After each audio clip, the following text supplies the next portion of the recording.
So this video is just a quick companion video to go with Lab 4 preparation. This is definitely not a replacement video for not having to read the Lab 4 prep document. This only contains a little bit of information about kind of how to do the first use of your featherboard. And you should have watched the Moo video, the installation and getting started on how to use the Moo editor before you go ahead and watch this, because I'm going to be using Moo for just a few moments. So most of you got your boards in the class through me, and I would have installed CircuitPython on those before I gave them to you and after I soldered the headers onto them. However, if you're one of the students that got a board from somebody else, you bought it online, whatever, your board is going to show up in a little package like this with the headers before you got them soldered on. Whether you did that yourself or got somebody to do it, doesn't matter. But what you're going to see when you first plug this in is different from what everyone else is going to see who got boards initialized from me. So on the chance that you don't already have the software pre-initialized from me, we're going to go through one quick installation setup here. So what happens is that when you plug in a board from Adafruit, every board that comes from Adafruit has some sort of demo running on it when you plug it into USB. It's a matter of figuring out what that demo is and if the board already has the software on it that you need. So in our case, we need CircuitPython on our board. So the first test is going to be figuring out if the demo is actually a Python demo or if it's actually a C++ Arduino demo. So what happens is when you plug in a board, the goal is over here on the left-hand side of the screen, the intent is to see a volume show up that's called CircuitPy in all capital letters. So when I plug this board in, clearly I'm getting power to the board because the LEDs are doing something. So there's two possibilities here. I'm not seeing the CircuitPy volume, so I either don't have a USB cable that has the data lines in it, in which case the PC can't talk to the board and find out what's on it, or this board doesn't have CircuitPython on it. So let's go with the premise that I don't know which of those two it is. So the way to figure out if you've got a data cable is, even if you don't have Python, all the featherboards have a reset button on them. And to get into this alternate mode, not a Python mode, a boot mode, you double click on the reset button. And what should happen is you should, if you're on Windows, you get a dialog box like this. On Mac, don't know what happens.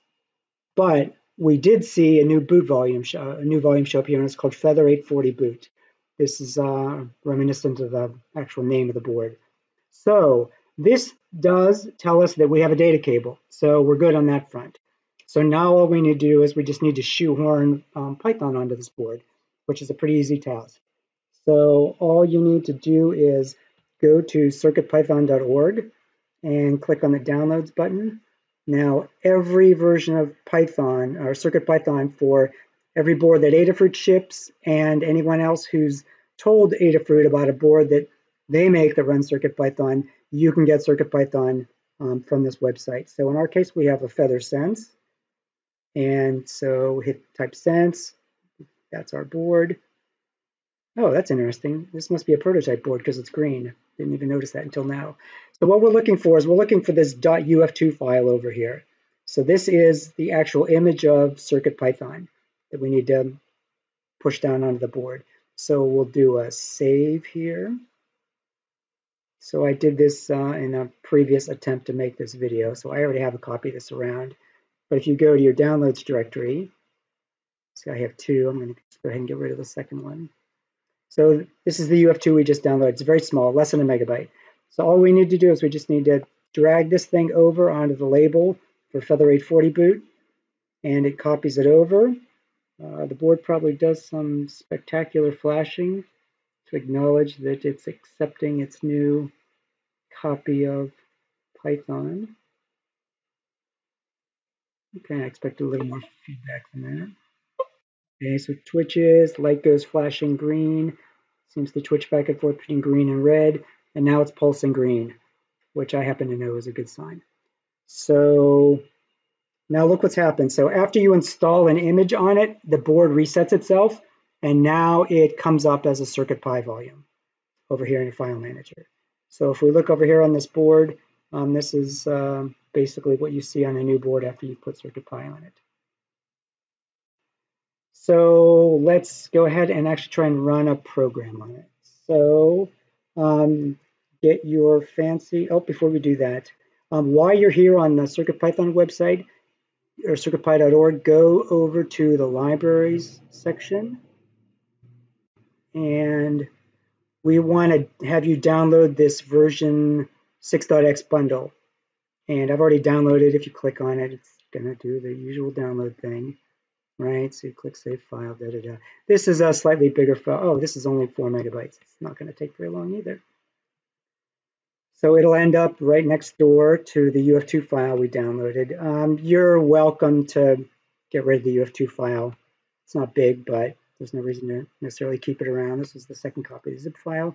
So this zip file contains a bunch of libraries that support extra features of CircuitPython based on any hardware that you have that you want to connect to the Feather board that you maybe bought from the Adafruit website or from some third-party vendor, or that maybe just uses some IC chips that you'll plug into your solderless breadboard and maybe use later in the semester. There is one of these files that you'll need, and Lab 4 Prep does talk about which file you need out of here to actually get your servo motor to spin back and forth. So look there for the instructions. This is just kind of videos to just give you the lay of the land here and show you what you should see, because a lot of times the video is just a lot faster than reading through a bunch of text and looking at a bunch of screenshots. So hang on to the zip file, keep it around. You're going to need to take it apart and grab a file out of here later once you start looking through the Lab 4 Prep. So the whole goal here is to be able to actually write a quick program. So since I plugged this board in, I already had a copy of Moo running. So it has recognized that the CircuitPy volume has popped up, and now it's asking me if I want to change from Python mode, which you can see down here in the status bar. Do I want to switch to CircuitPython mode? And I do, because I want to write CircuitPython, and I want to talk to my CircuitPython board. So yes, I want to switch. If you look down here, the mode's changed from Python to CircuitPython. That's a good sign. So this is a copy of the Blink program from Lab 4 that I already had on my disk. I did a load to load it, but it's just, maybe it's my documents directory. Perhaps that's where I got it. So if you remember from looking through the Lab 4 prep, the whole goal is to run code on the CircuitPython board. It needs to be called code.py. So not sure what this code.py is here on the board. Let's find out. Let's double click on it. And it is just a hello world. So that's nice. We can actually use that, actually. We don't need the Blink program. So the contents of code.py on the CircuitPy volume just does a print hello world. So if you looked at the Moo video, you'll recognize right away what I'm going to do here. And that is, I'm going to open the serial console, because we know that that's where all that print information comes from.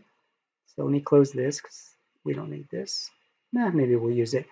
And to load that code.py of the CircuitPy volume, let's just go over and crack it open. There we go. So to run the program, you basically just hit save, and any output that it generates shows up in the serial console. Sure enough, here it is, hello world. So if we were to modify this to prove to ourselves again that it's running what we think it's doing, we'll hit save, run it again, hello world again. So this is a good sign. We are running CircuitPython on a board that didn't have CircuitPython on it. We got CircuitPython installed. We got Moo running such that we can load a program, modify a program, and get it running on the board. So this is a major hurdle that you need to get over to get started on Lab 4. And this is all gone over in the Lab Prep. But hopefully seeing this will cause a lot of things to sink in a little bit better than just the screenshots that are in the Lab 4 Prep document. So I hope this helps.